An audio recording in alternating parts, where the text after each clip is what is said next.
Et bonsoir Frédéric Joly, vous êtes membre fondateur et trésorier de la fresque du climat. Frédéric Joly, on voit que plus personne n'est à l'abri de ce genre de phénomène. Ça veut dire aussi qu'il n'y a pas de demi-mesure à prendre, que ce soit en France, en Grande-Bretagne. Globalement, l'ensemble des pays doivent aujourd'hui mettre la main à la pâte. Est-ce que vous avez l'impression que ce genre d'événements peuvent aider à trouver une réponse globale? Pas vraiment. Je pense que, comme vous l'avez dit tout à l'heure, c'est des événements saisonniers qui permettent une prise de conscience dans une temporalité qui n'est pas la bonne. Il faut bien comprendre aujourd'hui ce qui est en train de se passer.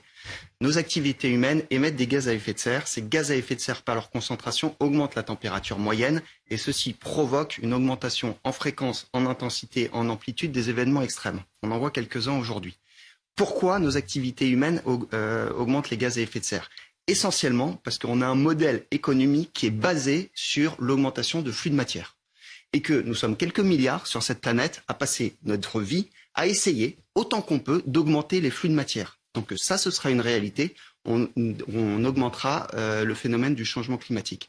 Donc c'est un changement de logiciel complet qu'il va falloir mettre en œuvre à toutes les sphères de la société, dans la sphère politique, dans la sphère économique et dans la sphère citoyenne, avec chacun son niveau de responsabilité. Moi, je n'ai pas l'impression aujourd'hui qu'on est à la hauteur de cette prise de conscience. Vous avez l'air assez pessimiste sur la volonté de changement, sur les actes précis. Est-ce que néanmoins vous y croyez? C'est possible dans les prochaines années?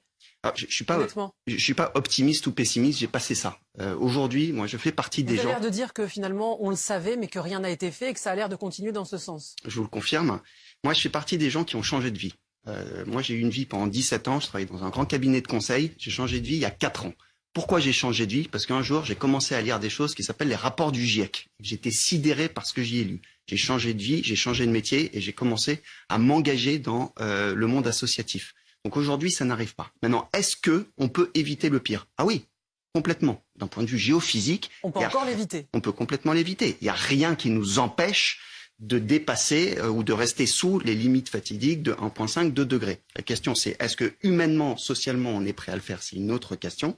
Et c'est pour ça que notre génération, elle a le devoir de se poser les bonnes questions. Et on rappelle que nous, en tant que citoyens, on peut changer quelques petites choses au quotidien, mais finalement, sans volonté politique et sans changement de modèle, rien ne changera, c'est ça? Oui, effectivement, je vous arrête. C'est pas une question de petits gestes qu'on voit ce qui est en train de se passer là sur les images que vous diffusez. Non, mais c'est vrai qu'on parle souvent, il faut faire ça à la population, mais finalement, elle peut rien faire. Alors, pas de volonté. Elle peut rien faire. C'est pas vrai du tout. La première chose que la population peut faire, c'est se former. C'est se former, c'est apprendre ce qui se passe. Et je vous assure que c'est un effort aujourd'hui de se former. L'information n'arrive pas toute seule. De s'informer. De s'informer. Okay. C'est de s'informer, c'est de comprendre les phénomènes qui sont en place. Aujourd'hui, quand vous habitez à Paris, vous recevez entre 3 et 5 000 sollicitations à l'achat dans une journée, entre le moment où vous vous levez et le moment où vous vous couchez. C'est le nombre de fois où vous allez avoir une sollicitation, c'est-à-dire une marque qui va apparaître devant vous, c'est-à-dire devant une publicité, une marque portée sur un vêtement ou sur autre chose. Ça veut dire de 3 à 5 000 fois dans la journée, on va vous inciter à consommer.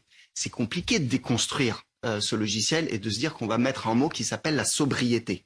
Donc c'est un changement absolu de logiciel. Alors qu'est-ce qu'on peut faire? C'est 1, s'informer, se former, et 2, après, s'engager. Et le citoyen, je vous le confirme, quel que soit son niveau dans la société, peut s'engager. Et il y a un engagement phénoménal actuellement. Ce sont des millions de personnes sur toute cette planète qui sont en train de mobiliser de l'énergie contre le changement climatique. Merci beaucoup. Restez avec nous parce que ont été battus. Frédéric Joly, on voit que ce sont des zones pour le moins inattendues qui souffrent aujourd'hui d'incendies. Vous disiez tout à l'heure en début de journal, finalement, l'été qu'on connaît aujourd'hui, ce sera la norme de demain. Est-ce qu'on doit s'habituer à voir des incendies comme ça en Grande-Bretagne?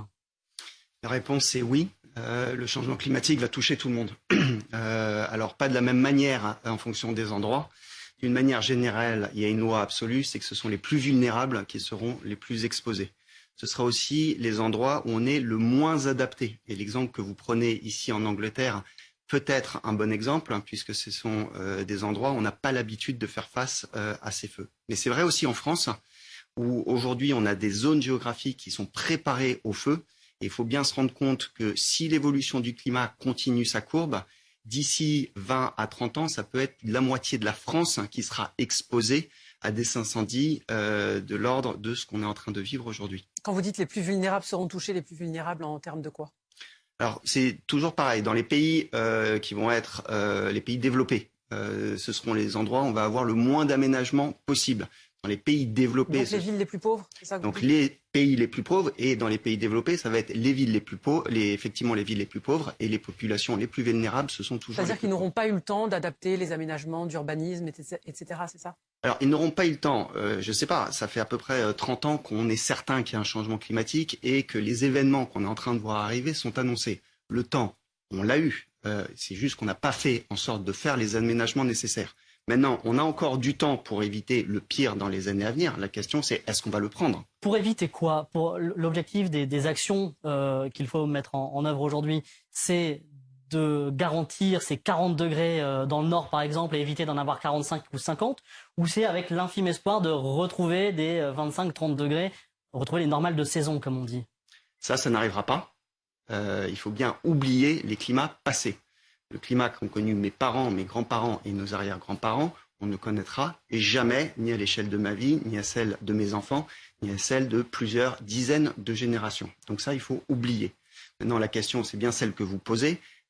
40 degrés quelques jours dans les conditions d'humidité qu'on vit aujourd'hui, on arrive à le supporter. Maintenant, je rappelle... Mais ça nous surprend toujours. Alors ça nous surprend toujours, effectivement, ce qui montre qu'on n'a pas une bonne connaissance des phénomènes. Je rappelle ce que dit Météo France. Jusqu'en 1989, on avait entre 1 et 2 jours de vagues de chaleur par an. Les projections d'ici à 2050-2060, dans un scénario qui irait sur du plus 3, plus 4 degrés, c'est entre 20 et 100 jours par an. C'est une autre histoire. Avec nous, Frédéric Joly, vous êtes, je le rappelle, trésorier de la Fresque du Climat. On parle de ces incendies en Gironde, on est très loin de là où ça se passe et pourtant, dans la capitale à Paris, on perçoit ces fumées. Ça veut dire que c'est l'ensemble du territoire national qui, de près ou de loin, sera touché par ces fumées, par ces incendies aujourd'hui sur Gironde, mais à l'avenir pour d'autres incendies. Je crois que c'est un bon exemple de ce qu'est le changement climatique. Tant qu'on ne l'a pas touché du doigt, on ne se rend pas bien compte de ce que c'est. Il faut bien comprendre que le changement climatique, ce n'est pas un phénomène linéaire, exponentiel. Et les exponentiels, nos cerveaux, ils ne savent pas bien les appréhender. Alors on a eu le Covid qui nous a bien appris ce que c'était une exponentielle. Aujourd'hui, on est en train de prendre l'accélération du changement climatique. Ça veut dire que quiconque se dit « moi, le changement climatique, ça ne me concerne pas », se trompe. Alors aujourd'hui, c'est en Gironde, vous dites qu'il y a des particules fines qui arrivent à Paris. Là, on parle des feux, il y a les canicules. Peut-être qu'un peu plus tard, je l'espère pas, mais on va se retrouver avec des événements qu'on a eu l'an dernier au niveau des inondations. Vous vous souvenez de la vallée de la Roya, et avec un pourtour méditerranéen qui sera particulièrement touché. Donc personne n'est à l'abri du changement climatique, et c'est la raison pour laquelle chacun doit se poser la question, qu'est-ce que je peux faire dans la lutte contre le changement climatique d'une part, et dans l'adaptation d'autre part. Vous pensez qu'il y aura un impact, parce qu'on ressent ces particules fines à Paris et peut-être dans le Nord dans quelques jours, on va se dire, là il y a un problème, je vais agir plus, ou est-ce que dans une semaine on n'aura pas oublié, comme souvent après des épisodes spectaculaires?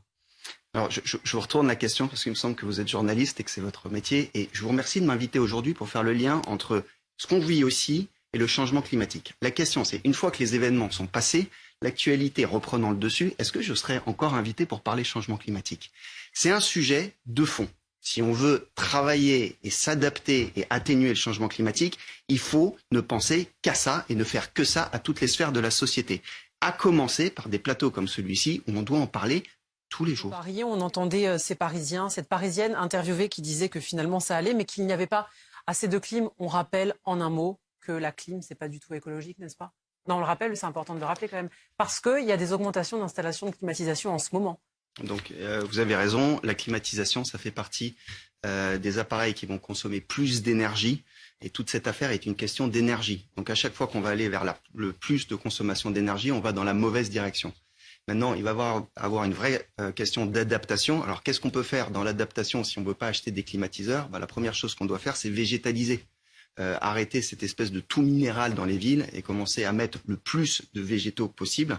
Je crois avoir vu que dans la ville de New York, ils ont un projet pour prendre 20% d'espace des routes et végétaliser cet espace pris sur la route. Alors évidemment, ça peut faire s'étrangler des automobilistes, des gens qui sont des usagers de la route.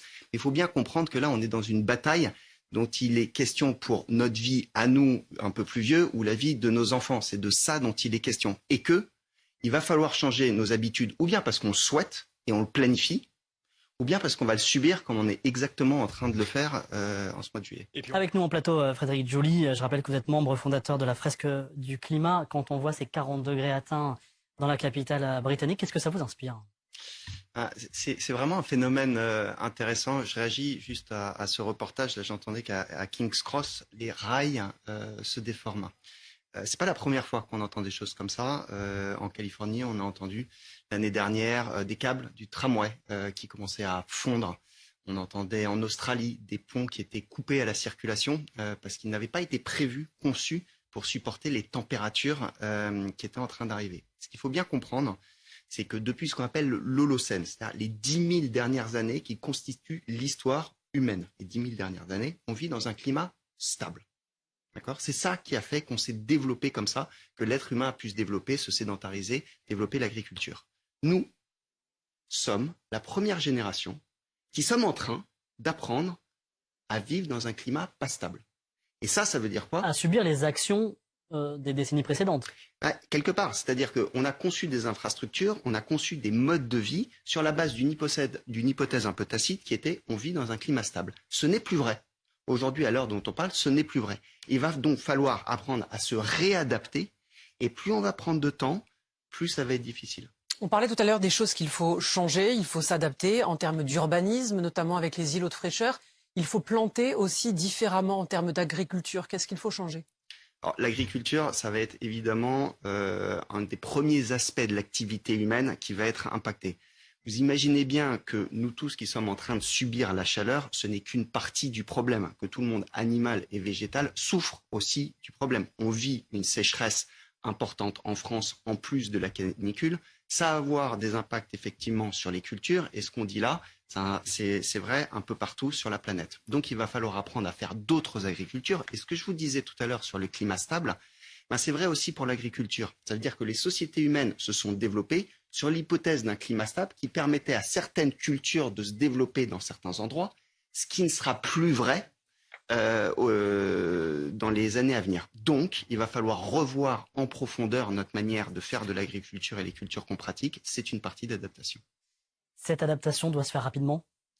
Cette adaptation, elle doit se faire extrêmement rapidement. C'est-à-dire qu'aujourd'hui, le monde politique devrait se préoccuper de deux choses. Comment atténuer, donc comment réduire drastiquement nos émissions de gaz à effet de serre et comment s'adapter. Est-ce qu'on a un plan pour le faire ? Aujourd'hui, je ne le vois pas. On n'a pas aujourd'hui sous nos yeux quelque chose qui nous permette d'être serein sur le niveau de compréhension et de mode d'action de nos politiques, quels qu'ils soient, sur ces sujets-là. Merci beaucoup. Et vous restez avec nous sur BFM TV à la une de votre...